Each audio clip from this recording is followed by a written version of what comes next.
अस्सलाम वालेकुम dear students, उम्मीद है आप सब बिल्कुल खैरियत से होंगे बच्चों। आज हम एक नया टॉपिक लेके आपके सामने हाजिर हैं। आज का हमारा टॉपिक है बच्चों रेगुलेशन ऑफ जीन एक्सप्रेशन। ये जेनेटिक्स में जो मॉलिक्यूलर बेसिस ऑफ इनहेरिटेंस वाली यूनिट है, यूनिट नंबर 6, इसका ये लास्ट टॉपिक है। बच्चों आपको मालूम है, आपको बताया भी गया था कि हमारे ह्यूमन की अगर हम बात करें तो हमारी सेल में जो डीएनए की साइज है वो है तकरीबन 3 billion base pairs. Size of human genome is around 3 billion base pairs. Size of human, ये हैप्लॉइड की मैं बात कर रहा हूँ। हैप्लॉइड ह्यूमन जीनोम में 3 बिलियन बेस पेयर्स है। एक सेल में इतने बेस पेयर्स डीएनए है हैप्लॉइड सेट में, ठीक है। इसी तरह से हमारे बॉडी में ट्रिलियंस ऑफ सेल्स हैं। हर सेल में बच्चों same number of DNA, same amount of DNA, इतना 3 बिलियन बेस पेयर डीएनए जो है हमारे हर सेल में है। और इस 3 बिलियन बेस पेयर वाली डीएनए में तकरीबन बच्चों 30,000 जीन्स हैं।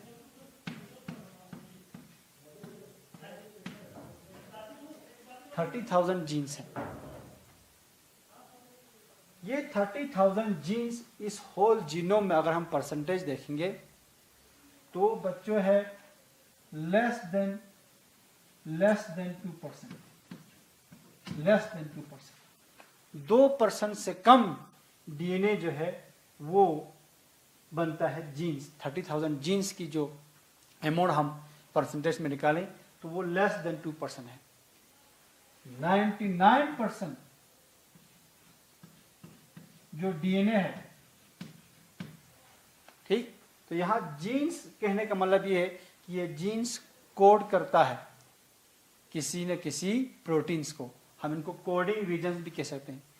तो इस 3 बिलियन बेस पेयर में जो कोडिंग रीजन है, जो कोड करता है, जो इनकोड करता है मुख्तलिफ प्रोटीन्स को, पॉलीपेप्टाइड्स को, वो है बच्चों 30,000 जीन्स। और इन कोडिंग रीजन्स की अगर हम परसेंटेज देखें होल जीनोम में, वो बनता है लेस देन 2%। ये लेस देन 2% है। रेस्ट ऑफ द 99% जो बाकी डीएनए है बच्चों वो नॉन कोडिंग है। नॉन कोडिंग, वो किसी पॉलीपेप्टाइड चेन को, किसी प्रोटीन को कोड नहीं करता, नॉन कोडिंग है। कोडिंग सिर्फ लेस देन 2% है, ठीक।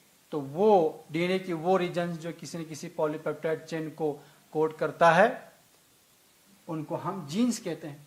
तो 30,000 जीन्स जो है तकरीबन 3 billion base pairs human genome में है।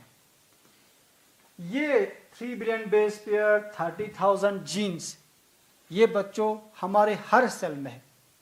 जो जीन हमारी स्टोमक के सेल में है वही जीन्स जो है दूसरे सेल्स में है, किडनी के सेल्स में है, ब्रेन सेल्स में है, ठीक है।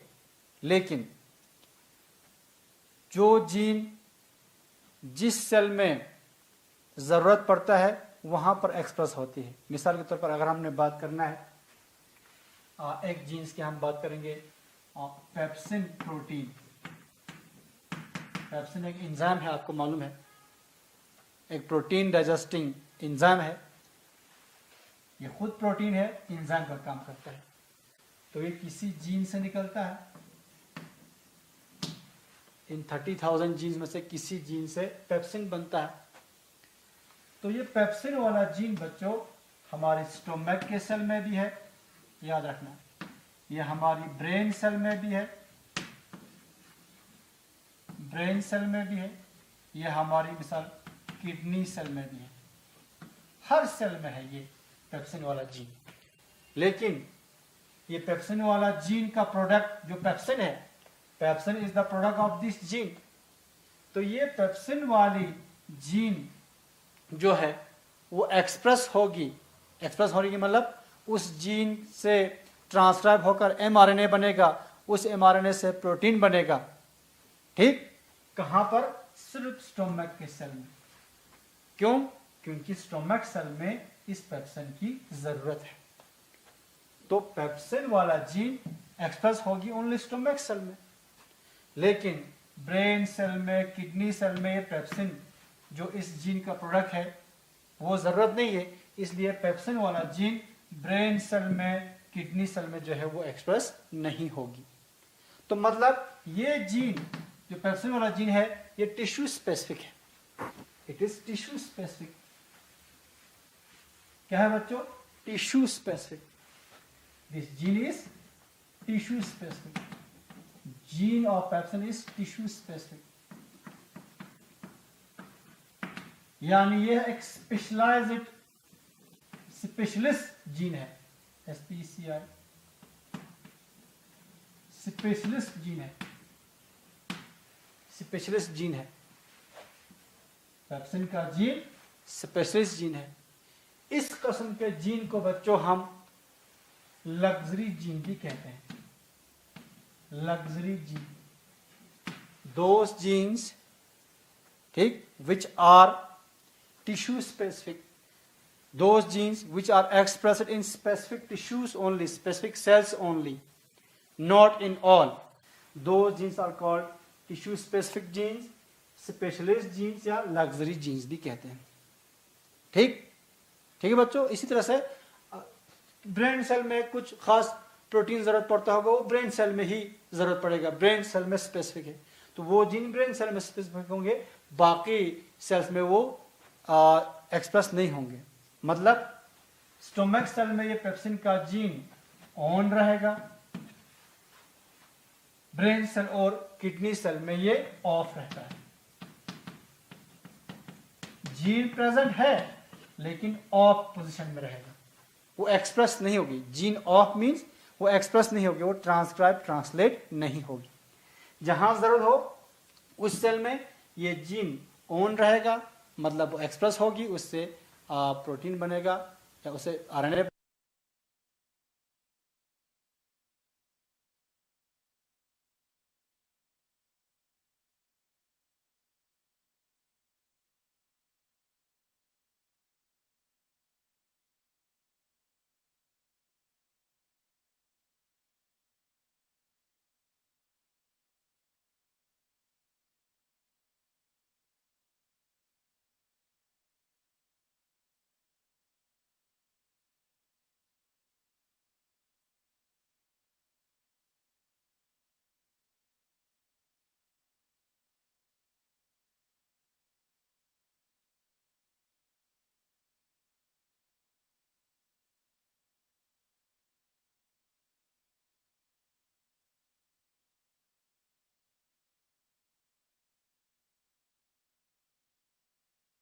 बनेगा, उससे प्रोटीन बनेगा, और प्रोटीन मिसाल जैसे पेप्सिन है वो वहां पर काम आ जाएंगे। लेकिन बच्चों कुछ जीन्स ऐसे हैं, कुछ जीन्स ऐसे हैं जो हर सेल में जरूरत पड़ता है।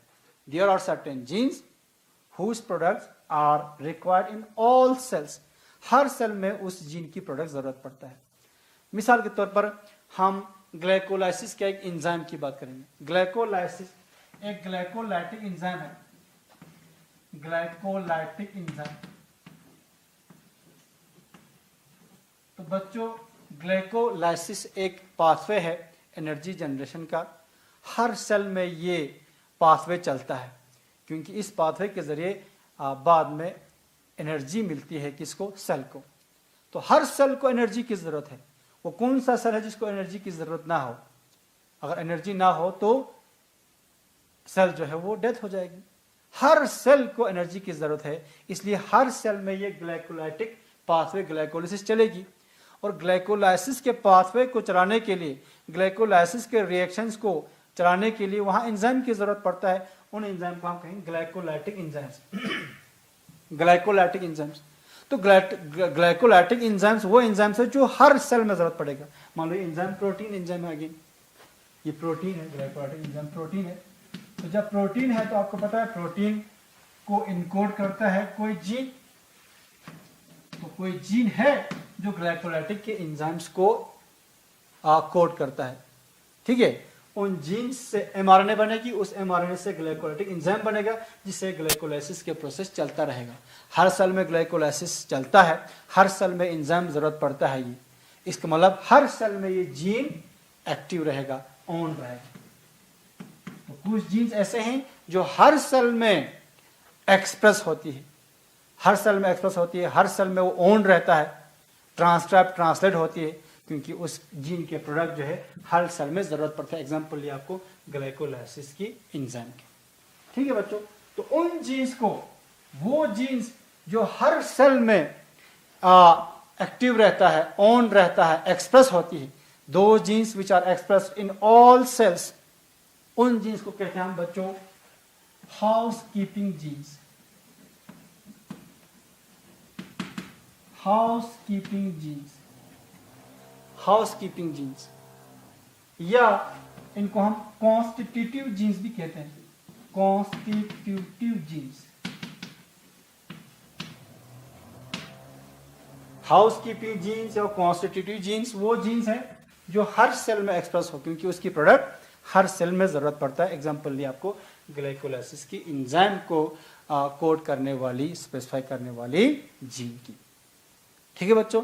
तो ये आपने housekeeping genes, constitutive genes समझे, या luxury genes, tissue specific genes, उनको हम नॉन कॉन्स्टिट्यूटिव जीन्स भी कहते हैं, जो टिश्यू स्पेसिफिक है, हर सेल में एक्सप्रेस ना हो, ठीक है बच्चों। तो ये दो इंफॉर्मेशन आपको देना जरूरी था। अच्छा, टिश्यू स्पेसिफिक जो जीन्स हैं बच्चों, टिश्यू स्पेसिफिक जीन्स, किसी खास सेल में वो जरूरत पड़ता है, वो जीन्स भी जरूरत तो पड़ता है उसके प्रोडक्ट उस सेल में, लेकिन वो जीन्स भी हर टाइम जो है वो ऑन नहीं रहता है, टिश्यू स्पेसिफिक। मान लो इसी पेप्सिन की बात करेंगे हम, पेप्सिन एंजाइम की बात करेंगे, पेप्सिन एंजाइम की बात करेंगे, जो एक प्रोटीन है, ये किसी एक जीन से बनी है, ठीक। तो स्टोमक में हर टाइम पेप्सिन की जरूरत नहीं पड़ता, ठीक है। स्टोमक में पेप्सिन अलग से एक्टिवेट होने के बाद आती है।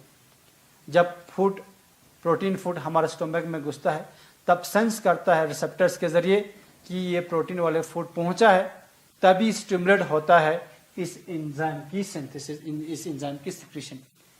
तो कभी जरूरत पड़ता है, कभी जरूरत नहीं पड़ता। तो किसी स्पेसिफिक सेल में भी एक टिश्यू स्पेसिफिक जीन्स समटाइम्स जो है वो ऑन रहता है, समटाइम्स ऑफ रहता है। एक ही सेल में एक gene sometimes on, sometime of. कुछ जीन्स ऐसे हैं जो कुछ सेल में तो ऑन रहता है, कुछ सेल में हमेशा ऑफ रहता है। अच्छा, कुछ जीन्स ऐसे हैं जो हर सेल में ऑन रहता है।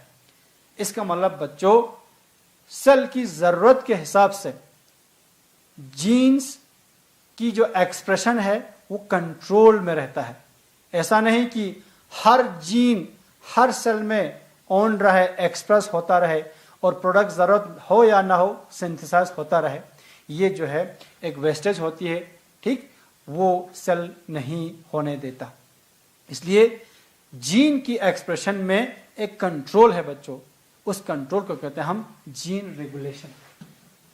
Expression of gene is properly regulated, उसको कहते हैं हम gene regulation. Gene regulation, gene control.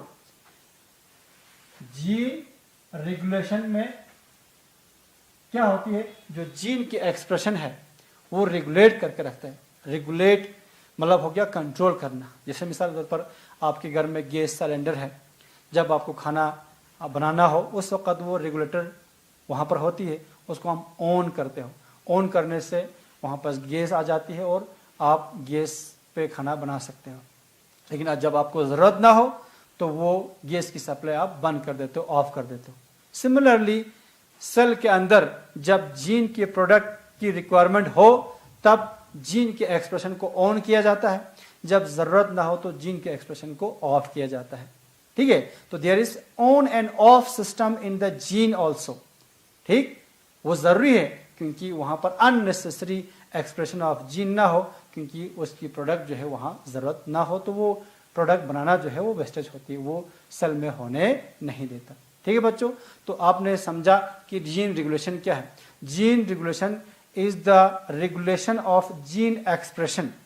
Expression of gene को रेगुलेट किया जाता है, कंट्रोल किया जाता है। कुछ खास मैकेनिज्म है, उसी पे हम आगे आ जाएंगे। उसको समझाने के लिए आपके सिलेबस में दिया हुआ है लेक ऑपरान की जो कंसेप्ट आपको समझाना है। ठीक, वो एक मॉडल है बच्चों लेक ऑपरान, जिसके जरिए आप समझ सकते हो कि जीन के एक्सप्रेशन कैसे रेगुलेट होता है, कैसे रेगुलेट किया जाता है। ठीक, तो हम सीधा वहां पे जाएंगे जो आपके सिलेबस में पॉइंट है।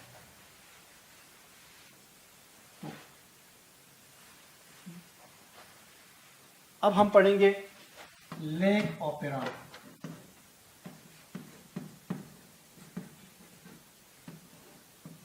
लेक ऑपरान, लेक ऑपरान बच्चों, लेक ऑपरान एक मॉडल है।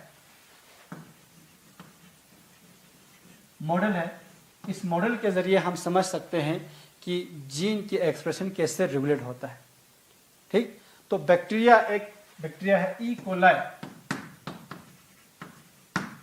इस ई कोलाई में ये ऑपरान मॉडल जो है, लेक ऑपरान मॉडल जो है वो डिस्क्राइब किया था बच्चों। Lac operon was described by Jacob and Monod।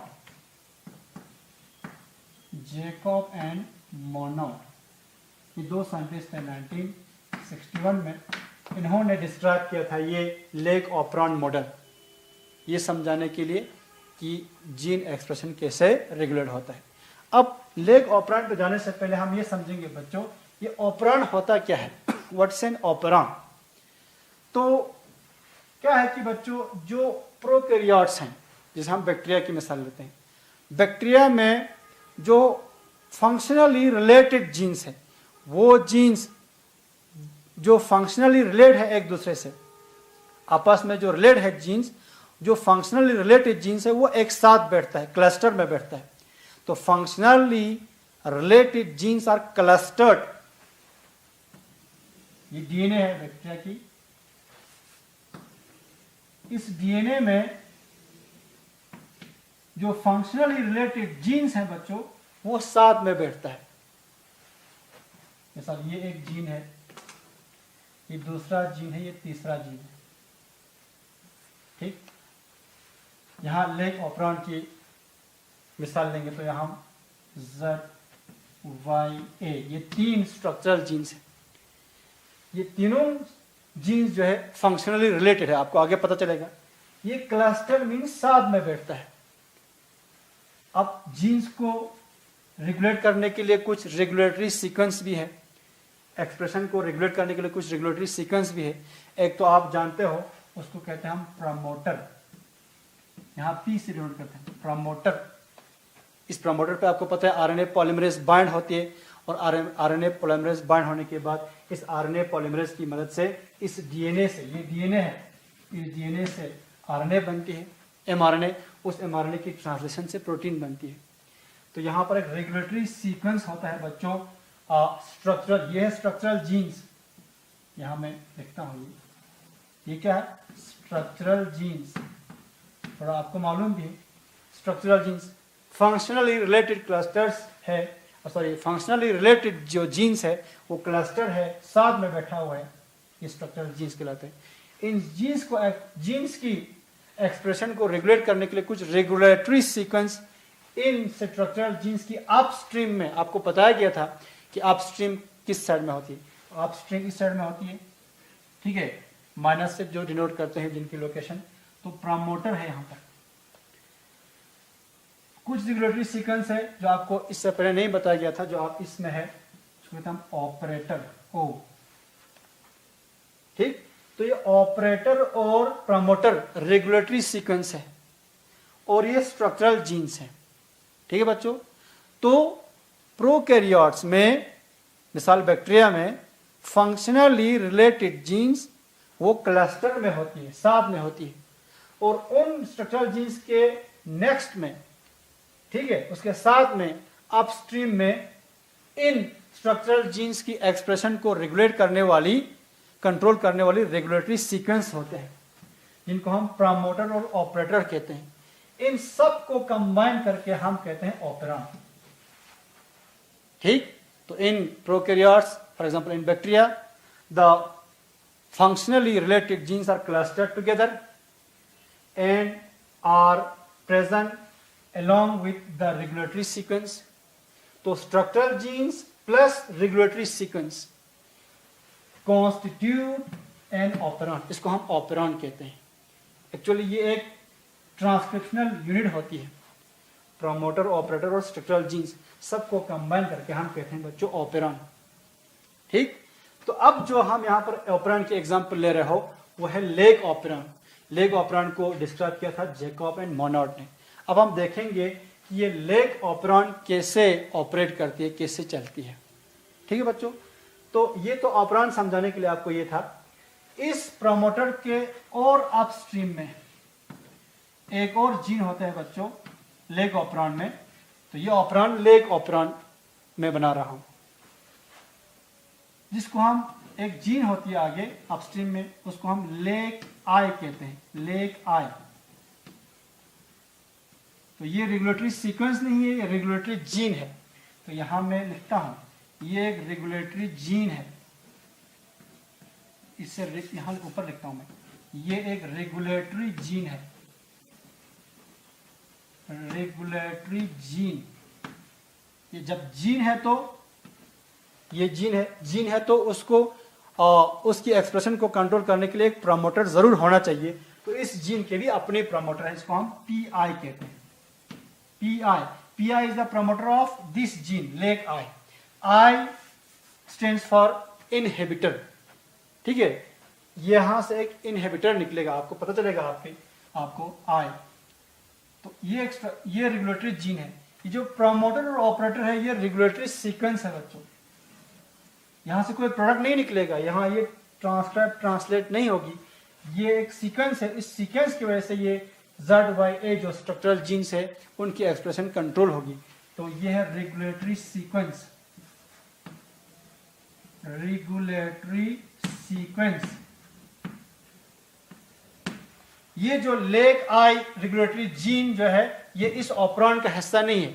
ऑपरेरॉन यहां से यहां तक है बच्चों। आप एक डिफिनेशन ऑपरेरॉन का इस तरह से कह सकते हो, structural genes and the regulatory sequence, structural genes and their regulatory sequence constitute an operon. बस सिंपली आप समझ गए। What is an operon? The structural genes, the functionally related genes that are clustered together and the regulatory sequence which controls or regulates their expression constitute an operon. ठीक, समझ गया? तो ये जो रेगुलेटरी जीन है ये ऑपरेरॉन का हिस्सा नहीं है, ये इनको कंट्रोल करेगा लेकिन ये अलग से है। इस लेग आई जीन से अपनी एक प्रोडक्ट बनेगी, अपनी एक प्रोडक्ट बनेगी। ठीक है बच्चों, उस प्रोडक्ट को हम रिप्रेसर कहते हैं। रिप्रेसर, रिप्रेस करना, इनहेबिटर भी आप कह सकते हो, इनहेबिट करना। रिप्रेसर किसी को रिप्रेस करेगा, किसी को रोकेगी, स्टॉप करेगी किसी चीज को। तो एक रिप्रेसर प्रोटीन जो है ये सिंथेसाइज होती है इस लेग आई जीन से। इस लेग आई जीन का प्रोडक्ट क्या होती है? एक रिप्रेसर प्रोटीन होती है। आगे आपको पता चलेगा। ठीक है बच्चों, तो ये लेग ऑपरेरॉन के मुख्तलिफ कंपोनेंट्स हैं। तो ये कंपोनेंट्स आप आज समझ लो, कल हम इंशाल्लाह कि ये ऑपरेट कैसे करते हैं वो आपको समझाएंगे। तो ये एक लेग ऑपरेरॉन मैंने बनाया है। लेग ऑपरेरॉन में पता है बच्चों क्या होती है? 3 स्ट्रक्चरल जीन्स हैं, 3 स्ट्रक्चरल जीन्स ZYA। ये फंक्शनली रिलेटेड जीन्स हैं दैट आर क्लस्टर्ड टुगेदर, जो साथ में रखा गया है। ठीक है, इससे जो mRNA बनेगी उस mRNA से 3 किस्म के पॉलीपेप्टाइड चेन्स बनेंगे। एक ही mRNA से 3 किस्म के जब पॉलीपेप्टाइड चेन बनेंगे, ऐसे mRNA को हम पॉलीसिस्ट्रॉनिक mRNA कहते हैं। तो जो बच्चों प्रोकैरियोट, या हम एग्जांपल लेते हैं बैक्टीरिया की, जो प्रोकैरियोटिक mRNA होती है वो पॉलीसिस्ट्रॉनिक होती है। आगे इसमें और बात होगी, polycistronic, polycistronic. Prokaryotic mRNA is polycistronic, ये याद रखना। पॉलीसिस्ट्रोनिक मींस एक mRNA बनेगी, उस mRNA से 3 पॉलीपेप्टाइड चेन्स बनेंगे, उनको हम कहते हैं पॉलीसिस्ट्रोनिक mRNA। तो उसके आगे उस पर बात होगी 3 स्ट्रक्चरल जीन्स, उन स्ट्रक्चरल जीन्स के अपस्ट्रीम में एक ऑपरेटर है, रेगुलेटरी सीक्वेंस है, और एक प्रमोटर है, रेगुलेटरी सीक्वेंस है। ऑपरेटर जो है प्रमोटर और स्ट्रक्चरल जीन्स के बीच में होती है, बल्कि हम कह सकते हैं कि ऑपरेटर प्रमोटर का कुछ हिस्सा और स्ट्रक्चरल जीन का कुछ हिस्सा ओवरलैप करता है, इससे ये दोनों सेट को ओवरलैप करता है। तो operator overlap some part of promoter and some part of structural genes, याद रखना।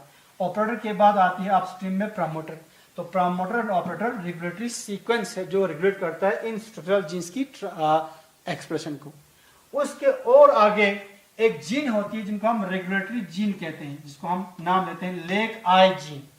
जब ये जीन है तो जीन के अपने प्रमोटर होती है, तो उसके अपस्ट्रीम में एक प्रमोटर भी है, उसको कहते हैं पी आई।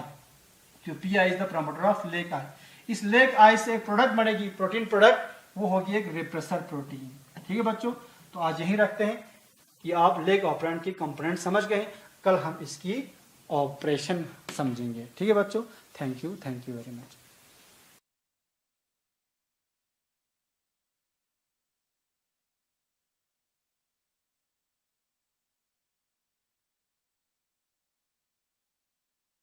तो बच्चों अस्सलाम वालेकुम। बच्चों आज हमारा लेक्चर नंबर आप